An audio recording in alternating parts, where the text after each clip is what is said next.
दोस्तों नमस्कार, आप देख रहे हैं जेके कंप्यूटर यूट्यूब चैनल। आज हम आपको बताने वाले हैं वृद्धावस्था पेंशन से संबंधित जानकारी। दोस्तों चैनल में आप अभी तक नए हैं तो चैनल को हमारे सब्सक्राइब जरूर कर लीजिएगा, साथ ही बेल आइकन को ऑल पर सेट कर लीजिए, क्योंकि हम ऐसे ही सरकारी योजना से संबंधित वीडियो अपने चैनल पर अपलोड करते रहते हैं। तो जैसे ही आप वीडियो अपलोड करेंगे आपके पास में तुरंत नोटिफिकेशन आएगा।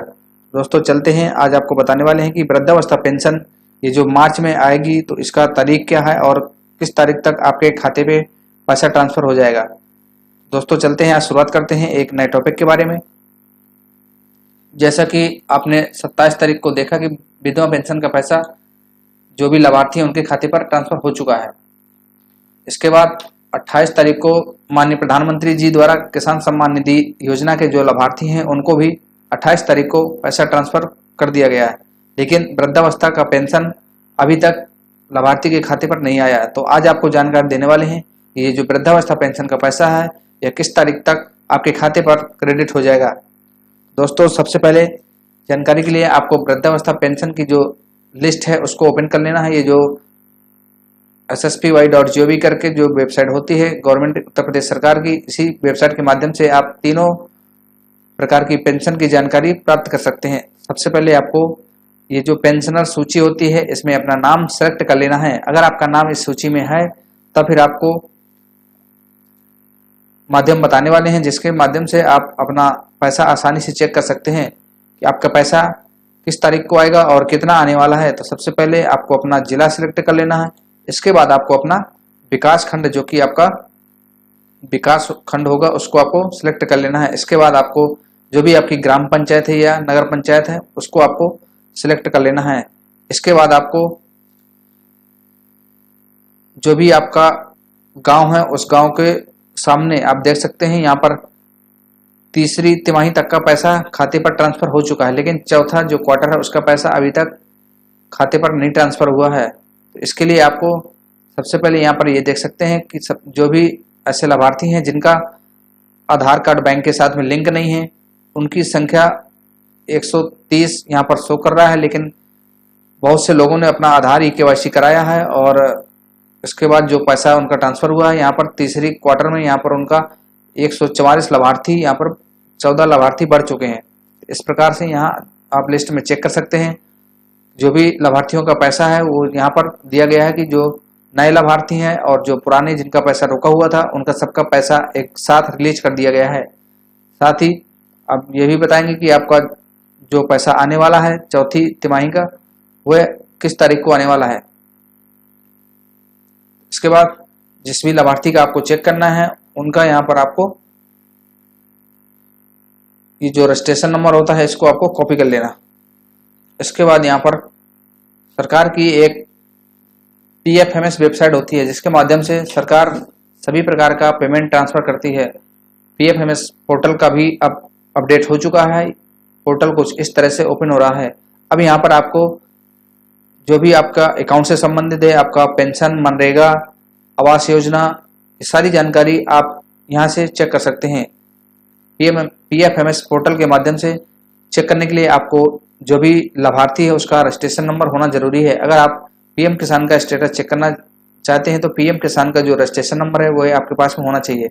इसके बाद ये जो सेक्शन दिया गया है चौथे नंबर पर पेमेंट स्टेटस, यहाँ पर आपको नीचे स्क्रॉल कर लेना है। यहाँ पर आप देख सकते हैं DBT स्टेटस ट्रैकर, इसको आपको क्लिक करना है।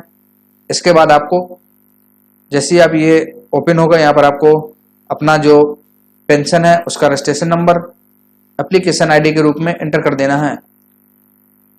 इसी प्रकार आप स्कॉलरशिप, मनरेगा का पैसा और आपका PM किसान, प्रधानमंत्री आवास योजना का पैसा, ये सारी जानकारी आप इस पोर्टल के माध्यम से आसानी से चेक कर सकते हैं। यह एक ऐसा पोर्टल है जिसके माध्यम से जो भी सरकार का पेमेंट होता है, जो भी लाभार्थी के खाते में ट्रांसफर होगा उसकी जानकारी PFMS पोर्टल पर सबसे पहले अपलोड की जाती है।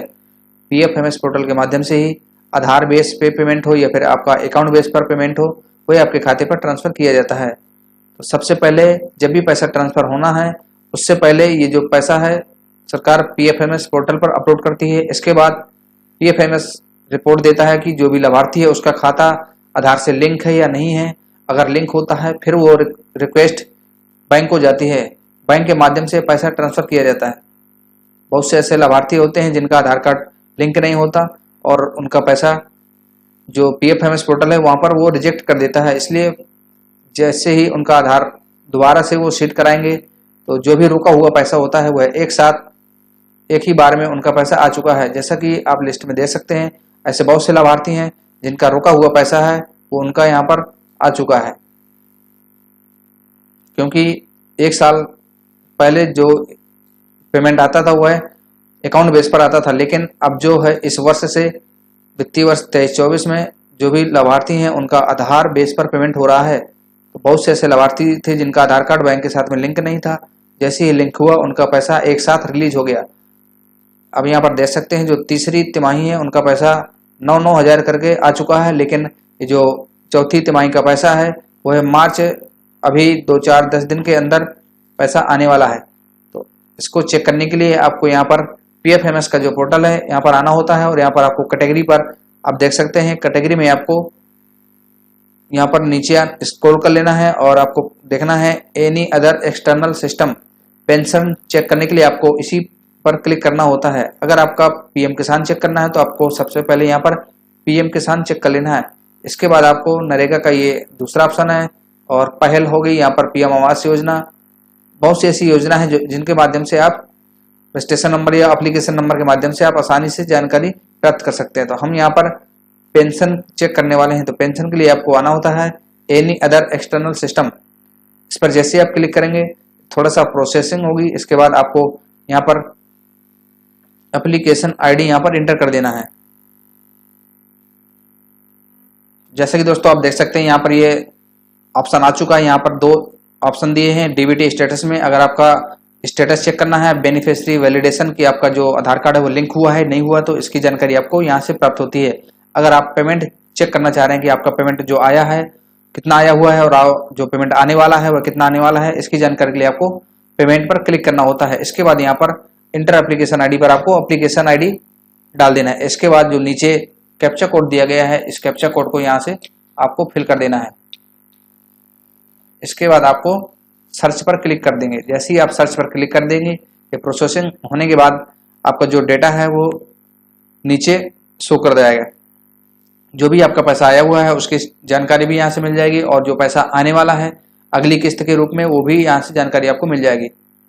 और इसके अलावा आप यहाँ से ये भी चेक कर सकते हैं कि जो आपका पैसा है, जैसे यहाँ आप देखेंगे जो आधार से लिंक जो आपका अकाउंट नंबर है उसी पर ट्रांसफर किया जाता है। यहाँ पर अकाउंट से संबंधित कोई भी जानकारी नहीं मिलेगी, लेकिन PFMS पोर्टल के माध्यम से आप आसानी से चेक कर सकते हैं कि जो आपका पैसा है वो किस बैंक में गया हुआ है और उसके लास्ट के 4 डिजिट अकाउंट भी यहाँ पर शो कर देगा। तो दोस्तों प्रोसेसिंग में थोड़ा टाइम लग रहा है। जैसे ये प्रोसेसिंग कंप्लीट हो जाएगी आपके सामने जो डेटा है वो निकल कर आ जाएगा। इसके अलावा अगर आपका पेंशन नहीं आ रही है या फिर कोई समस्या आ रही है तो आप हमें कमेंट करके बता सकते हैं। हम आपका पूरा समस्या का समाधान करने का प्रयास करेंगे।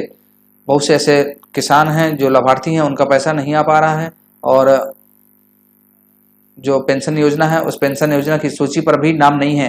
तो इसके लिए आपको जो पुराना लिस्ट है उसको आपको चेक करना है, क्योंकि ये जो आधार बेस पे पेमेंट है ये 23-24 सत्र से ही चालू हुआ है। इससे पहले 22-23 में जो पेंशन आ रही थी वो सिर्फ अकाउंट बेस पर आ रही थी, लेकिन सत्र जो 22-23 था उसमें eKYC अनिवार्य हो गई है। eKYC कंप्लीट होगी तभी आपका जो 22-23 में पैसा है वो आया होगा। अगर आपका eKYC कंप्लीट नहीं है तब फिर आपका यहाँ पर 22-23 में पैसा नहीं आया होगा, ना ही 23-24 में पैसा आया है।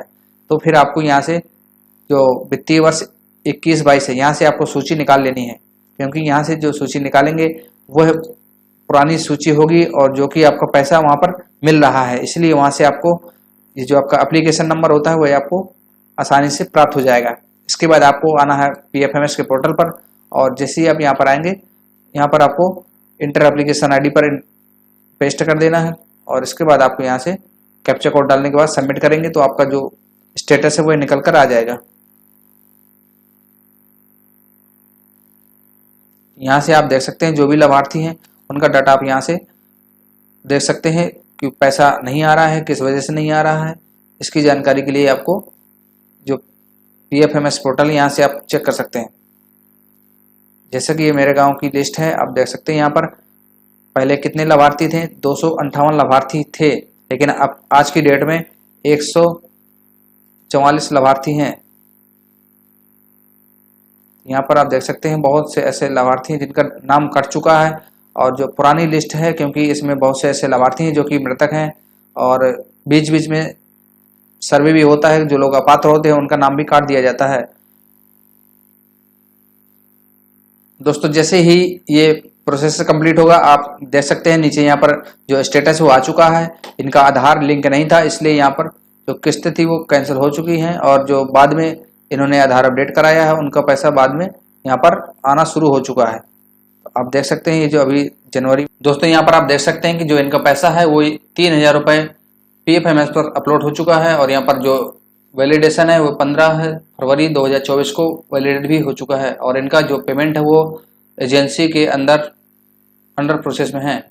जैसे ही ये एजेंसी यहाँ से कंप्लीट करेगी तो आपका ये जो पैसा है वो PFMS पोर्टल के माध्यम से आपके बैंक में क्रेडिट हो जाएगा। जैसे ही यहाँ पर क्रेडिट हो जाता है तो आप देख सकते हैं ये जो नीचे इस प्रकार से स्टेटस शो होने लगता है। जो आपका बैंक अकाउंट है उसके 4 अंक यहाँ दिख जाएंगे, और यहाँ से आपको ये जो बैंक का नंबर होता है कि आपका कौन से बैंक में पैसा गया है, इसके लिए आपको ये जो नंबर है इसको आपको कॉपी कर लेना है। इसके बाद यहाँ से चेक बैंकिंग स्टेटस पे आपको आना है। इसके बाद आपको यहाँ पर जो भी बैंक लाइव है यहाँ पर PFMS पोर्टल पर, उनका यहाँ पर डाटा आ चुका है, और यहाँ से आपको कंट्रोल ऐप करके और कंट्रोल भी कर देना है। आप देख सकते हैं ये इंडियन बैंक और इसका जो ब्रांच है वो भी यहाँ पर IFSC कोड यहाँ पर आप देख सकते हैं आसानी से प्राप्त हो जाता है। दोस्तों आशा करते हैं ये वीडियो आपको पसंद आया होगा, और जिन भी लाभार्थी का पैसा नहीं आ रहा है, पेंशन नहीं आ रही, वो हमें कमेंट करके ज़रूर बता सकते हैं कि हम उनका पूरा कोशिश करेंगे कि पैसा क्यों नहीं आ रहा है, जानकारी करके उन तक पूरी समस्या का समाधान करने की कोशिश करेंगे। तो दोस्तों चैनल को आप सब्सक्राइब जरूर कर लीजिए, क्योंकि हम ऐसे ही वीडियो समय समय पर डालते रहते हैं। दोस्तों के साथ शेयर जरूर करिएगा। अगर वीडियो पसंद आते हैं तो वीडियो को लाइक जरूर करिएगा। वीडियो अंत तक देखने के लिए आपका बहुत बहुत धन्यवाद।